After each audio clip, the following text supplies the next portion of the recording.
আসসালামু আলাইকুম viewers, theme ডিরেক্টরের এই ভিডিওটিতে আপনাকে স্বাগতম।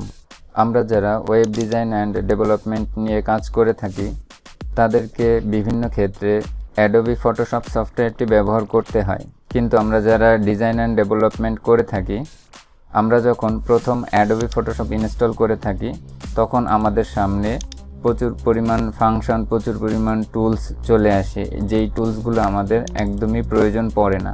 দেখেন এখানে প্রচুর পরিমাণ টুলস রয়েছে, যেই টুলগুলো আমাদের সবসময় প্রয়োজন পড়ে না।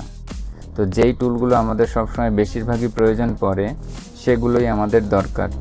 5 মিনিট টিপসের আজকের ভিডিওটিতে আমি দেখাবো কোন কোন টুলসগুলো আমাদের ম্যান্ডেটরি রাখতে হবে এবং কিভাবে আমাদের ফটোশপের ইন্টারফেসটা সাজাবো।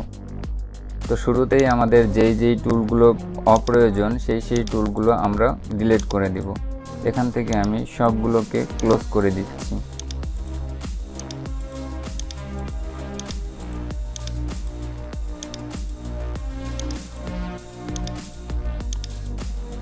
এবার ঠিক যেই টুলগুলো আমাদের প্রয়োজন সেই টুলগুলো আমরা উইন্ডোজ থেকে নিয়ে আসব। আমাদের প্রয়োজন হিস্টোরি, প্রয়োজন লেয়ার্স এবং প্রয়োজন রয়েছে প্যারাগ্রাফ, তার সাথে ক্যারেক্টারটাও চলে আসবে এবং আরও একটা জিনিস প্রয়োজন যেটি হচ্ছে ইনফোর সঙ্গে নেভিগেটর, এটি আমাদের প্রয়োজন নাই, ক্লোজ করে দিই। হিস্টোগ্রাম ক্লোজ করে দেই। এছাড়া প্রপার্টিস, এটিকে ক্লোজ করে দেই।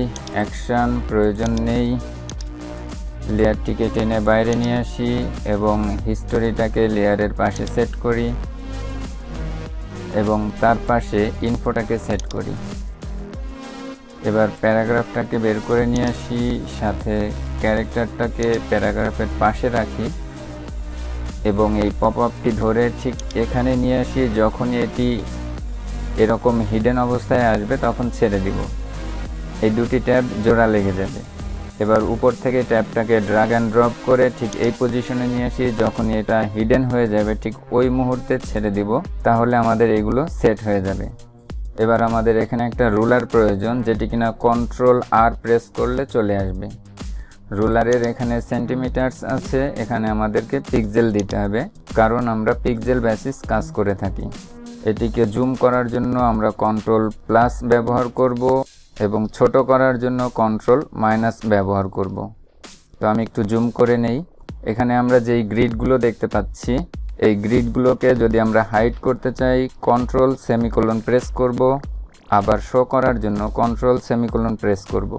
এই গ্রিডগুলোকে সরিয়ে দেবার জন্য আমরা মুভ টুল সিলেক্ট করব এবং গ্রিডটাকে ধরে ড্র্যাগ করে স্কেলের বাইরে ফেলে দিব। তেমনিভাবে এই গ্রিডটাকে ধরে ড্র্যাগ করে বাইরে ফেলে দিব এবং এরকম গ্রিড যদি আমরা আনতে চাই তাহলে স্কেলের উপর থেকে আমরা ড্র্যাগ অ্যান্ড ড্রপ করে এনে ছেড়ে দিব। ঠিক তেমনিভাবে বাম দিক থেকে স্কেলের উপর থেকে ড্র্যাগ অ্যান্ড ড্রপ করে ছেড়ে দিব। আমরা চাইলে এটিকে যে কোনো দিকে মুভ করাতে পারবো। এবার এখান থেকে আমরা লেয়ার ট্যাবে প্রেস করি। এখানে আমরা প্রচুর পরিমাণ লেয়ার দেখতে পাচ্ছি এবং অনেক ফোল্ডারও দেখতে পাচ্ছি। আমি যদি চাই ঠিক এই লেয়ারটিকে সিলেক্ট করব, এই জন্য আমাদের মুভ টুল সিলেক্ট থাকা অবস্থায় এখানে অটো সিলেক্ট টিকমার্ক করে দিতে হবে। এবার আমি যদি কোনো লেয়ারে ক্লিক করি তবে সেই ফোল্ডারটি সিলেক্ট হচ্ছে, বাট এই ফোল্ডারের মধ্যে এই লেয়ারটি সিলেক্ট হচ্ছে না।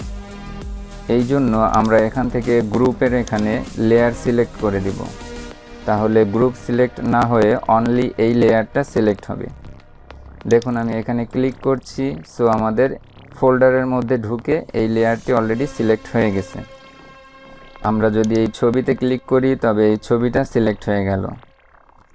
এই টেক্সটটিতে সিলেক্ট করছি, দেখেন এটি সিলেক্ট হয়ে গেল। তার মানে খুব সহজে আমরা এভাবে অটো সিলেক্ট এবং লেয়ার সিলেক্ট করে চাইলে যে কোনো লেয়ার ক্লিক করার সাথে সাথে সেটি সিলেক্ট করে নিতে পারি। তো আমরা যদি ভুল করে কোনো কিছু ড্র্যাগ অ্যান্ড ড্রপ করে পেজটাকে এলোমেলো করে ফেলি, তবে পুনরায় একদম ফ্রেশ পজিশনে ফিরে যেতে হিস্টোরিতে এসে এখানে ক্লিক করতে হবে, তাহলেই একদম পূর্বের পজিশনে ফিরে আসবে। আমরা যদি কখনো মার্কিউ টুল সিলেক্ট করা অবস্থায় কোনো কিছু সিলেক্ট করে থাকি তাহলে আমরা ড্র্যাগ অ্যান্ড ড্রপ করা অবস্থায় হাইট এবং ওয়াইড দেখতে পাই, কিন্তু যদি এটিকে ছেড়ে দেই এই অবস্থাতে এটির হাইড ওয়াইড দেখার জন্য ইনফোতে ক্লিক করতে হবে। তাহলে আমরা সিলেক্টেড এরিয়ার হাইট এবং ওয়াইড দেখতে পাবো। ওয়াইড 792 পিক্সেল এবং হাইট 643 পিক্সেল। একই রকমভাবে যে কোনো জায়গাতে একটু সিলেক্ট করলে সেই সিলেকশন এরিয়ার হাইট এবং ওয়াইড আমরা ইনফো থেকে এখানে দেখতে পাবো। যে কোনো জায়গায় সিলেকশন থাকলে সেই সিলেকশন এরিয়াকে ডিসিলেক্ট করার জন্য কন্ট্রোল ডি প্রেস করতে হয়। এবার আমরা আবার লেয়ারে ক্লিক করি এবং মুভ টুল সিলেক্ট করি। যখনই আমরা কোনো টেক্সটে ক্লিক করব, সাথে সাথে লেয়ারটা সিলেক্ট হয়ে যাবে এবং ক্যারেক্টার থেকে আমরা এই ফন্টের ফন্ট ফ্যামিলি দেখতে পাবো ফন্ট সাইজ, এবং যদি প্যারাগ্রাফ এখানে যাই, এখান থেকে আমরা টেক্সটের পজিশন সিলেক্ট করতে পারবো। আর এখানে আমরা ইয়েলো কালারের যে অপশনগুলো দেখতে পাচ্ছি এই জন্য যে আমার কম্পিউটারে এই ফন্ট ফ্যামিলিগুলো মিসিং, যেটি হচ্ছে অ্যান্টন।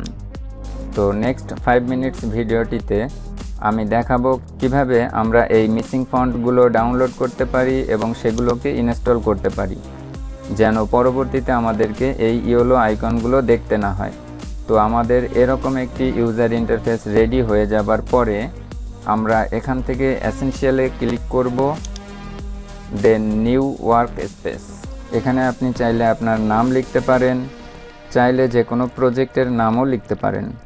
আমি এখানে আমার নাম লিখে দিচ্ছি এবং এখান থেকে কিবোর্ড শর্টকাট এবং মেনুস এ দুটিকে চেকমার্ক করে দিব এবং এটিকে সেভ করে দেই।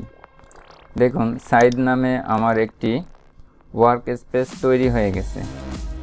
এখন যদি আমি এটিকে কেটে দেই এবং পরবর্তীতে কোনো পিএসডি ফাইল ওপেন করি,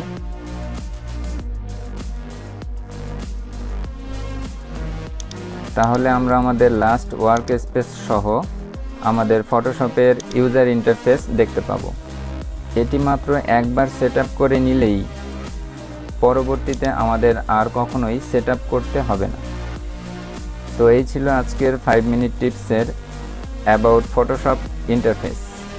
তো নেক্সট ভিডিওটিতে আমি ফটোশপের নেক্সট কোনো 5 মিনিট টিপস নিয়ে হাজির হব ইনশাআল্লাহ।